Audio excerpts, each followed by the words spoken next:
Is hybridisation. लेकिन इससे पहले आप पढ़ चुके हो वैलेंस बॉन्ड थ्योरी। तो वैलेंस बॉन्ड थ्योरी में आपको बताया था हम बॉन्ड किस तरह से बनेगा, कौन सा बॉन्ड वीक, कौन सा बॉन्ड स्ट्रांग होगा, टाइप्स ऑफ बॉन्ड बताए थे। ठीक है, अब अगर हम बात करें आपका कुछ पॉली एटॉमिक मोलिक्यूल्स का, जैसे एग्जांपल अगर हम बोले आपको CH4 या बोला जाए NH3 अमोनिया या बोला जाए वाटर ही है, so these are poly atomic molecules. तो यहाँ अगर देखो नंबर ऑफ एटम्स, तो एटम यहाँ 3 या 3 से ज्यादा सब में है। ठीक है, तो अगर एटम अलग अलग है, जैसे एटम अगर सेम था in case of diatomic molecules, जैसे अगर हम बात करते हैं H2 या बात करें Cl2, O2, N2, F2, तो ये सब का जो बॉन्डिंग होगा, इसमें टाइप ऑफ बॉन्डिंग जो होगा उसको हम एक्सप्लेन कर लेंगे with the help of valence bond theory. मतलब इसका जो बॉन्डिंग है कैन बी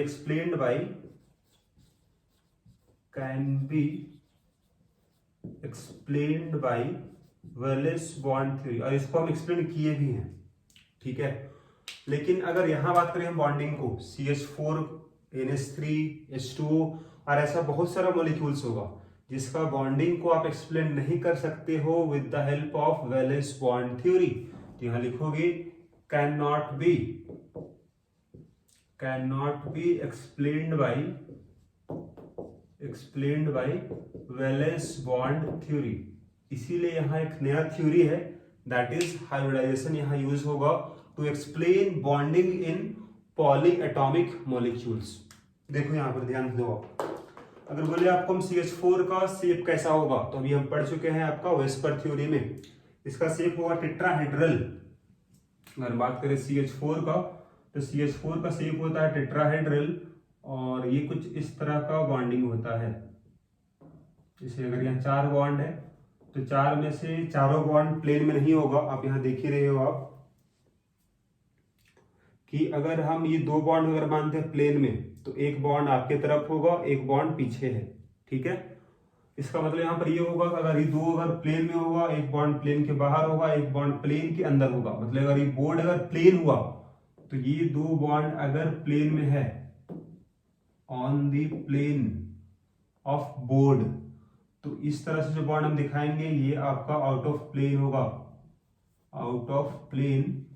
और इस तरह से अगर हम दिखाते हैं डैश से, तो ये होगा into the plane, into the plane. Bond angle बता चुके हैं आपको, यहाँ हर एक बॉन्ड एंगल बराबर होगा। What is bond angle? This is 109.5 degree. ठीक है, और यहाँ चारों का चारों बॉन्ड क्या होगा? इक्विवेलेंट होगा, तो चारों बॉन्ड एक तरह का होगा। तो यहाँ बोल सकते हो आप, ये जो आपके पास यहाँ 4 बॉन्ड बनेगा, आप उसको ऐसे भी यहाँ दिखा सकते हो आप, एक बॉन्ड प्लेन के बाहर, एक बॉन्ड प्लेन के अंदर है, तो उसको हम इस तरह से दिखाते हैं। तो यहाँ बोलोगे all four bonds are equivalent, right. तो इसका शेप क्या है? दिस इज टेट्राहेड्रल, है ना, दिस इज टेट्राहेड्रल। तो शेप टेट्राहेड्रल है, इसको एक्सप्लेन नहीं कर पाओगे with the help of valence bond theory. यहाँ चारों बॉन्ड इक्विवेलेंट है, इसको भी एक्सप्लेन नहीं कर सकते with the help of valence bond theory. और यहाँ बॉन्ड एंगल 109.5 डिग्री होगा, इसको भी एक्सप्लेन नहीं कर पाओगे with the help of valence bond theory. ठीक है, क्यों नहीं कर पाओगे एक्सप्लेन? तो जरा उसको समझ लो यहाँ पर यार। अगर बात करें हम कार्बन का, बीच में कार्बन है, तो कार्बन के पास कितना होगा वैलेंस इलेक्ट्रॉन? जरा उसको देखो आप। तो यहाँ बगल में बता दें, देखो कार्बन एटॉमिक नंबर 6 है, तो this is 1s2 2s2 2p2, यही इसका इलेक्ट्रॉनिक कॉन्फ़िगरेशन हो गया। तो वैलेंस सेल आपका ये हो रहा, सेकंड आपका सेकंड ऑर्बिट जो है, या लो सेकंड सेल। तो यहाँ 2 इलेक्ट्रॉन है, और यहाँ पर भी 2 इलेक्ट्रॉन है, राइट। ये आपका बॉन्डिंग पार्टिसिपेट नहीं करेगा, है ना, ये पहला सेल में है, बाकी दोनों सेकंड सेल में। तो सेकंड सेल का इलेक्ट्रॉन पार्टिसिपेट करेगा बॉन्डिंग में। तो ये 2 इलेक्ट्रॉन यहाँ पेयर्ड हो गया, केवल यहाँ 2 ही इलेक्ट्रॉन है जो अनपेयर्ड है, यही बॉन्डिंग में पार्टिसिपेट अगर करेगा तो केवल 2 ही बॉन्ड बनना चाहिए था, लेकिन यहाँ 4 बॉन्ड बन रहा है। तो ये 4 बॉन्ड कैसे बना, उसको हम एक्सप्लेन करते हैं कुछ इस तरह से कि यहाँ जो इलेक्ट्रॉन है it should be excited to high energy level. इसका एनर्जी ज्यादा है, इसका एनर्जी कम है। लेकिन अगर आप लिखो कार्बन को एक्साइटेड स्टेट में, मतलब हाई एनर्जी स्टेट में, तो क्या होगा, दिस इज 1s2 2s1 और 2p3 हो जाएगा। अब यहाँ एक इलेक्ट्रॉन है, अब एक इलेक्ट्रॉन कहाँ चला गया, तो p में चला गया है, जो खाली था वहां आ गया। तो अब इसके पास 4 इलेक्ट्रॉन आपको दिख रहा है, मतलब 4 बॉन्ड अब ये बना सकता है, राइट। इसको बोलेंगे हम ग्राउंड स्टेट, मतलब लोअर एनर्जी स्टेट। तो जीएस का मतलब आपको मालूम ही है, जिसका मतलब होता है ग्राउंड स्टेट, ग्राउंड स्टेट, और इसका मतलब हो जाएगा excited state, excited state, right. अभी भी यहां पर ही देखो 4 इलेक्ट्रॉन तो अनपेड हुआ, 4 बॉन्ड तो बनाएगा, लेकिन चारों बॉन्ड इक्विवेलेंट होगा, इसको एक्सप्लेन नहीं कर सकते हो आप यहां से, क्योंकि यहां पर ही 3 इलेक्ट्रॉन तो p ऑर्बिटल में है और 1 इलेक्ट्रॉन s ऑर्बिटल में है, दोनों ऑर्बिटल अलग अलग है, दोनों वेव फंक्शन अलग अलग होगा। तो बॉन्डिंग इसका, इससे जो बॉन्ड डायरेक्टली बनाओगे आप हाइड्रोजन से, तो बॉन्ड अलग अलग बनना चाहिए था, लेकिन यहाँ चारों बॉन्ड इक्विवेलेंट होता है, तो इसको आप एक्सप्लेन नहीं कर सकते हो with the help of valence bond theory. ठीक है, ये बात हुआ। अब यहाँ एक और बात होगा कि एंगल, एंगल कितना होता है रियल में, 109.5 डिग्री। ये भी एक्सप्लेन नहीं होगा वैलेंस बॉन्ड थ्योरी से। अगर डायरेक्टली बॉन्ड बनाएगा भी, p ऑर्बिटल जो आपके पास है, एक px होगा, एक py होगा, एक pz होगा। एंगल कितना होगा इन लोग के बीच में, 90 डिग्री होगा। लेकिन यहाँ पे एंगल कितना दिख रहा है आपको, 109.5 डिग्री। तो बॉन्ड एंगल भी एक्सप्लेन नहीं होगा, चारों बॉन्ड इक्विवेलेंट भी एक्सप्लेन नहीं होगा।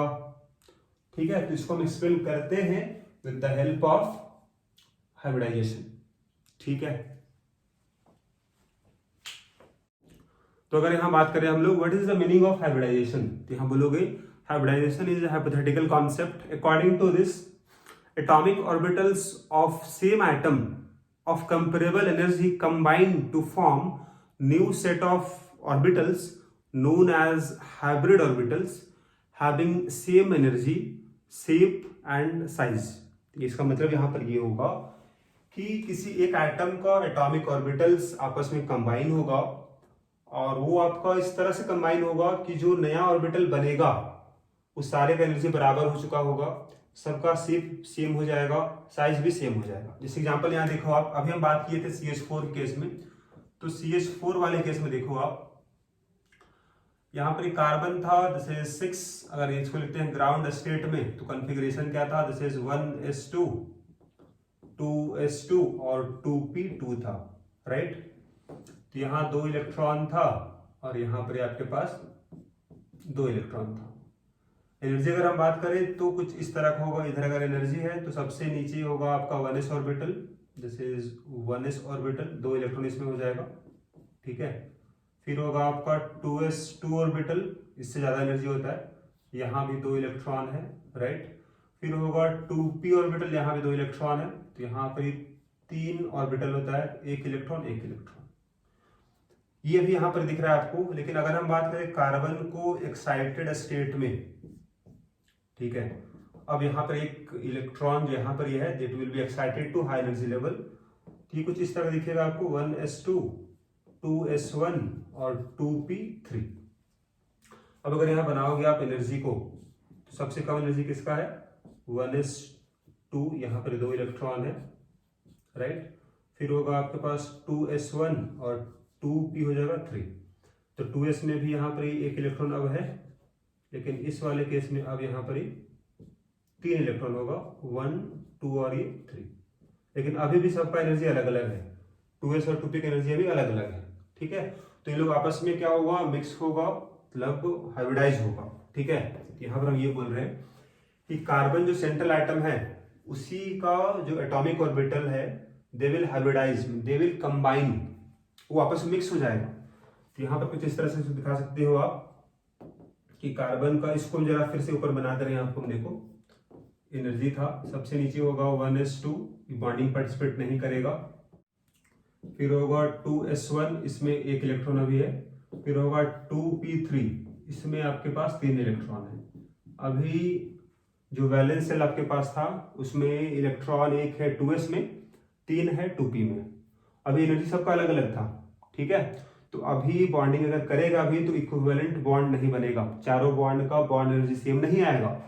लेकिन अगर कुछ ऐसा यहाँ पर हो जाए, ये दोनों अगर मिक्स हो जाए, मतलब ये दोनों क्या यहाँ पर होगा, हाइब्रिडाइजेशन।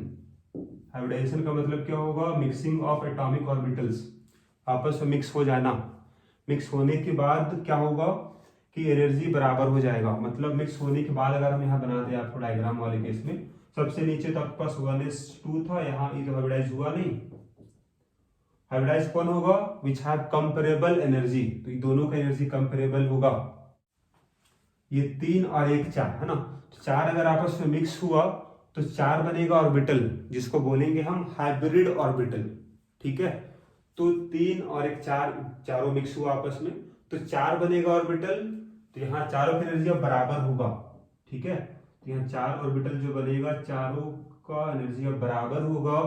और अब सबके पास इलेक्ट्रॉन सिंगल होगा, 1 2 3 4, ठीक है। अब इसका नाम भी बदल जाएगा, पहले 2s था 2p था, लेकिन अब इसका नाम क्या हो जाएगा, it is known as sp3 hybrid orbitals, hybrid orbital, ठीक है। 4 बन गया, राइट। अब यहां एक पॉइंट और भी है कि हाइब्रिड ऑर्बिटल जो बनेगा उसका शेप क्या हो जाएगा। तो पहले शेप इसका क्या था, पहले शेप इसका स्फेरिकल था, इसका शेप डम्बेल था। अब यहाँ पे क्या बोला गया कि आपस में जब मिक्स होगा तो उसका शेप भी क्या हो जाएगा, सेम हो जाएगा। हाइब्रिडेशन क्या बोले थे आपको हम कि एटॉमिक ऑर्बिटल आपस में मिक्स होगा तो क्या होगा, सबका एनर्जी बराबर भी हो जाएगा, शेप और साइज भी सेम हो जाएगा। तो पहले तो दोनों का शेप अलग अलग था, लेकिन अब शेप सबका सेम हो जाएगा। तो यहाँ 4 जो बनने वाला है ऑर्बिटल, उसका शेप कैसा होगा, तो यहाँ लिखोगे आप, हाइब्रिड ऑर्बिटल हैज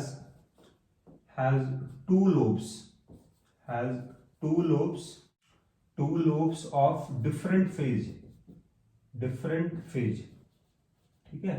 इसमें से 1 lobe is larger than other, 1 lobe is larger than other, ठीक है। जैसे अगर हम बात करें पी ऑर्बिटल कैसा हो, वहां भी 2 लोब था, लेकिन उसमें दोनों का साइज बराबर था पी वाले में, लेकिन यहाँ पर क्या होगा, यहाँ पर ही एक का साइज बड़ा होगा दूसरे वाले से। मतलब कुछ ऐसा यहाँ पर देख लो आप, पहले इसका शेप कैसा था एस ऑर्बिटल का, तो स्फेरिकल था, स्फेरिकल शेप था, ठीक है। यहाँ P X P Y P Z, ठीक है। एक हो जाएगा आपके पास पी एक्स, एक हो जाएगा पी वाई, एक हो जाएगा पी जेड, ठीक है। तो मान लेते हैं एक पी एक्स है, एक पी वाई है, एक पी जेड है, और ये आपके पास 2s ऑर्बिटल है, this is 2px 2py 2pz। ये सब आपस में मिक्स हो जाएगा, और मिक्स कुछ इस तरह से इन लोग होगा, मतलब सबका शेप सेम हो जाएगा और एनर्जी बराबर हो जाएगा, ठीक है।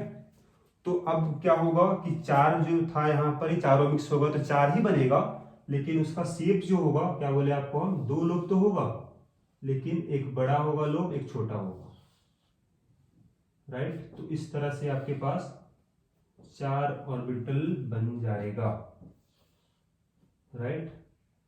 तो इस तरह से आप चारों को सिमेट्रिकली बनाना, चारों का शेप सेम हो जाएगा, ठीक है। तो 4 बन गया। क्योंकि सबके पास यहाँ इलेक्ट्रॉन था, क्योंकि यहाँ 4 जो ऑर्बिटल आपके पास था, चारों के पास इलेक्ट्रॉन थे, यहाँ देख सकते हो आप, चारों के पास यहाँ इलेक्ट्रॉन था। तो इलेक्ट्रॉन क्या दिखा सकते हो आप, 1 इलेक्ट्रॉन, सेकंड, थर्ड, और ये 4 था। तो यहाँ इलेक्ट्रॉन आपको दिखेगा 4 इलेक्ट्रॉन। क्योंकि एक लोब बड़ा है तो एक डायरेक्शन में ही यहाँ इलेक्ट्रॉन ज्यादा होगा, मतलब जो लोब बड़ा होगा उसी डायरेक्शन में इलेक्ट्रॉन डेंसिटी ज्यादा होगा, उसी डायरेक्शन में वो बॉन्ड बनाएगा, ठीक है ना। तो अभी जो 4 यहाँ बना ऑर्बिटल, चारों ऑर्बिटल क्या करेगा, एक दूसरे से दूर जाएगा, and they will form tetrahedral shape. यहाँ बोलोगे this 4 orbitals will be directed along corners of tetrahedron, तो टेट्राहेड्रॉन का जो कॉर्नर होगा उसी के अलोंग दे आर डायरेक्टेड। तो यहाँ पर आप इसको दिखा सकते हो इस तरह से, देखो जैसे अगर आपको यहाँ बताया आपको कि यहाँ जो 4 आपके पास ऑर्बिटल आपको दिख रहा है, these are known as sp3 hybrid orbitals, 4 बना, ठीक है ना। तो अब उसको हम यहाँ दिखा रहे हैं, बगल में देख लो कि किस तरह से आपका स्पेस में होगा। तो एक ऑर्बिटल ये रहा आपके पास, दूसरा ऑर्बिटल ये रहा, तीसरा ऑर्बिटल और ये चौथा ऑर्बिटल। ठीक है, अब सबके पास यहाँ इलेक्ट्रॉन है, तो यहां पर क्या बोलोगे आप, these are 4। अब ये चारों का नाम क्या होगा, तो they are known as sp3 hybrid orbitals. sp3 क्यों, क्योंकि s का एक ऑर्बिटल मिक्स हुआ है और p का 3 ऑर्बिटल मिक्स हुआ है, इसीलिए यहां 3 है। ठीक है, तो these are 4 sp3 hybrid orbitals oriented along corner of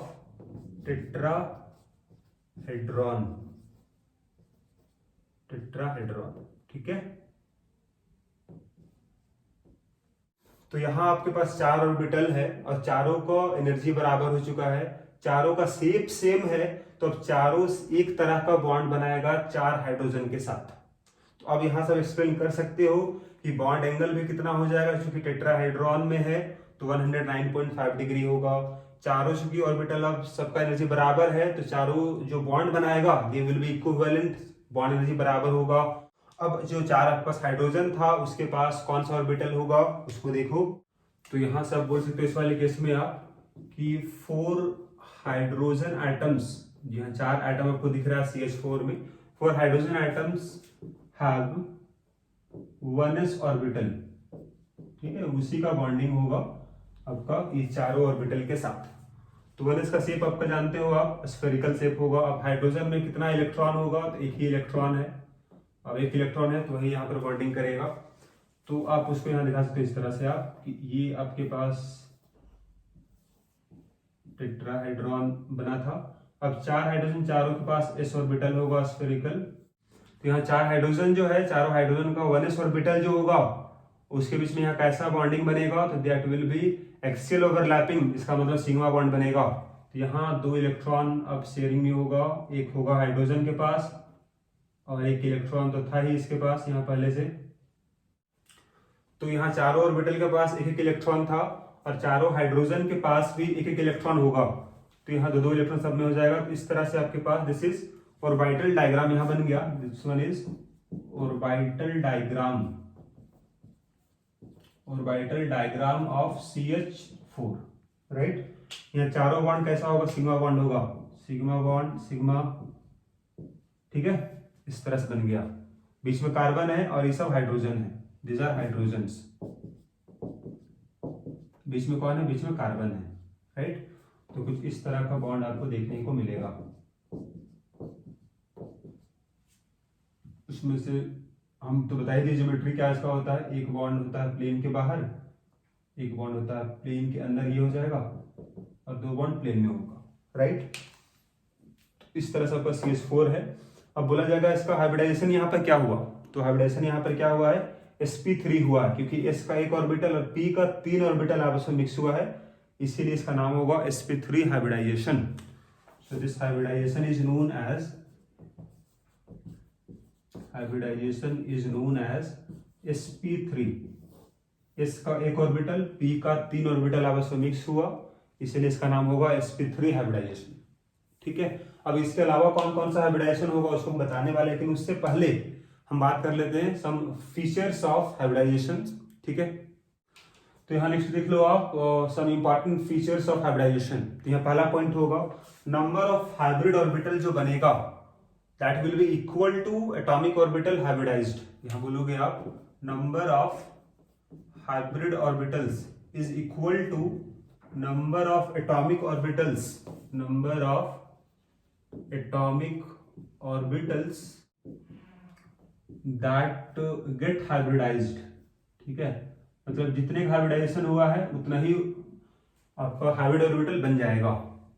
जैसे अगर एटॉमिक ऑर्बिटल अगर 2 होगा 2 ही बनेगा, अगर 3 अगर मिक्स होगा आपस में 3 बनेगा, 4 होगा तो 4 बनेगा, 5 होगा तो 5 बनेगा। ठीक है, यहाँ सेकंड पॉइंट हो जाएगा all hybrid orbitals are equivalent, all hybrid orbitals are equivalent in energy, shape and size. मतलब मिक्स होने के बाद जो भी ऑर्बिटल बनेगा सबका शेप सेम होगा, साइज सेम होगा, एनर्जी भी इक्वल होगा, तभी वो एक तरह का बॉन्ड बनाएगा, राइट। यहाँ थर्ड पॉइंट हो जाएगा आपका hybrid orbitals are more effective in forming stable bonds, more effective in forming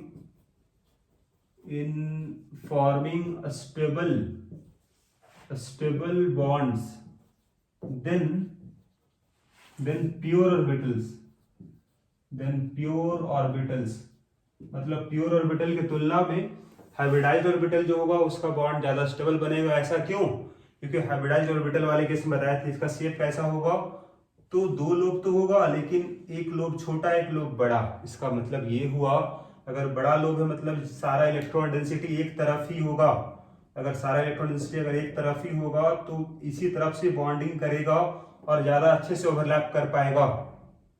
लेकिन अगर हम बात करें आपका जो प्योर ऑर्बिटल होगा, अगर एस ऑर्बिटल है तो हर तरफ से सिमेट्रिकल है, तो इलेक्ट्रॉन हर डायरेक्शन में है, तो यहाँ ओवरलैपिंग उतना अच्छे से नहीं हो पाएगा जितना यहाँ पर एक डायरेक्शन में सारा ओवरलैप कर जाएगा। तो एस ऑर्बिटल वाले केस में क्या होगा, यहाँ ओवरलैपिंग कम होगा, यहाँ कम इलेक्ट्रॉन ओवरलैप हो पाएगा क्योंकि इलेक्ट्रॉन हर डायरेक्शन में है, लेकिन यहाँ इलेक्ट्रॉन एक डायरेक्शन में होने के कारण ओवरलैपिंग ज्यादा होगा एक डायरेक्शन से, तो बॉन्ड स्टेबल बनाएगा।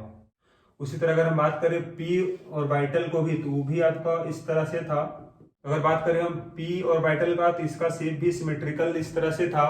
तो इलेक्ट्रॉन डेंसिटी जो आपका होगा वो एक डायरेक्शन में नहीं है बल्कि दोनों डायरेक्शन में यहाँ पाया जाएगा, तो यहाँ भी ओवरलैपिंग उतना अच्छे से नहीं हो पाएगा जितना यहाँ पर ही हो पाएगा, ठीक है। तो ये आपका हाइब्रिड ऑर्बिटल हुआ, इसका बॉन्डिंग जो होगा that will form more stable bond. हम बात करते हैं आपका फोर्थ पॉइंट का, तो जितना भी हाइब्रिड ऑर्बिटल बनेगा they are directed along a preferred direction to have a minimum repulsion between electron pairs, ठीक है, ताकि आपका मॉलिक्यूल क्या रहे, स्टेबल रहे। यहां बोलेंगे हम this hybrid orbitals are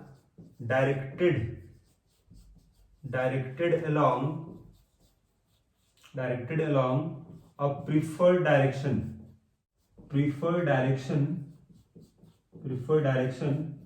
to have minimum repulsion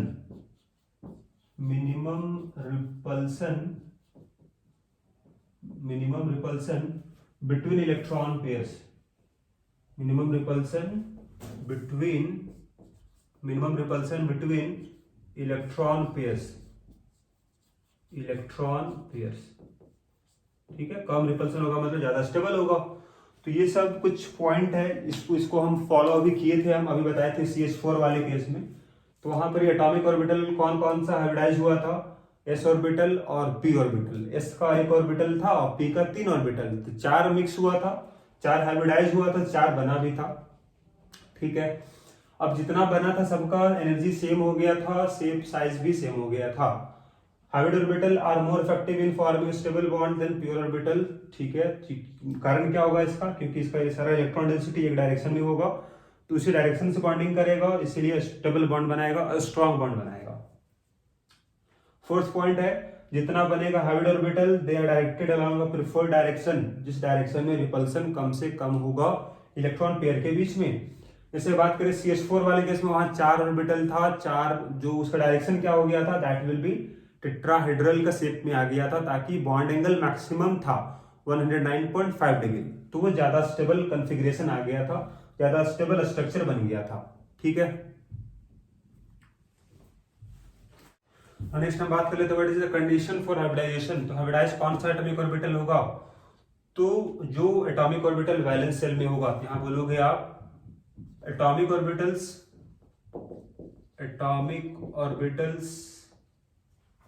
of valence shell undergo hybridization। लेकिन ये बात केवल एप्लीकेबल होगा only for P block element के लिए, कि ओनली वैलेंस शेल का जो एटॉमिक ऑर्बिटल वही पार्टिसिपेट करेगा हाइब्रिडाइजेशन में। लेकिन अगर बात करें हम डी ब्लॉक में आ जाए, तो डी ब्लॉक पढ़ना आपको है क्लास 12th में, वहां हम देखेंगे कि वैलेंस सेल के अलावा उसके जस्ट अंदर का सेल का एटॉमिक ऑर्बिटल भी हाइब्रिडाइजेशन में पार्टिसिपेट करेगा, तो वो बाद की बात है। लेकिन अभी के लिए जानो आप कि पी ब्लॉक में जो भी एलिमेंट आपके पास होगा वहां पर ही हाइब्रिडाइजेशन जो होगा that will be valence shell का जो एटॉमिक ऑर्बिटल है वही हाइब्रिडाइज होगा। ठीक है, फिर अगर हम बात करें नेक्स्ट पॉइंट यहाँ पर ही, तो जो हाइब्रिडाइज होगा, जो आपस में मिक्स होगा, उसका एनर्जी कंपेरेबल होना चाहिए। नेक्स्ट पॉइंट होगा atomic orbitals, atomic orbitals should have comparable energy,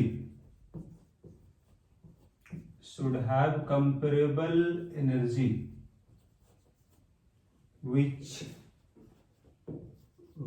are undergoing hybridization, जिसका हाइब्रिडाइजेशन होने जा रहा है ना, उसका एनर्जी क्या होगा, कंपेरेबल होगा हाइब्रिडाइजेशन, राइट। ये सब कुछ कंडीशन हो गया आपका फॉर हाइब्रिडाइजेशन। फिर यहाँ नेक्स्ट पॉइंट होगा प्रमोशन ऑफ इलेक्ट्रॉन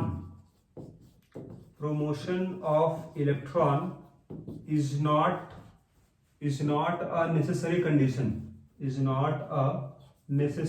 कंडीशन, मतलब यहाँ पर ये होगा, जैसे आपको बताया था CH4 वाले केस में कि आपका केवल 2 ही इलेक्ट्रॉन था जो अनपेयर्ड था इन ग्राउंड स्टेट, लेकिन बॉन्ड बना रहा था 4, इसीलिए हम उसको एक्साइटेड स्टेट में ले गए थे। तो उसी को बोल रहे हैं प्रमोशन ऑफ इलेक्ट्रॉन।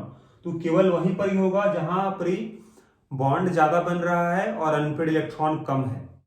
जितना बॉन्ड बनेगा उतना अनपेयर्ड इलेक्ट्रॉन अगर होगा तो वहां प्रमोशन ऑफ इलेक्ट्रॉन नहीं होगा। ठीक है,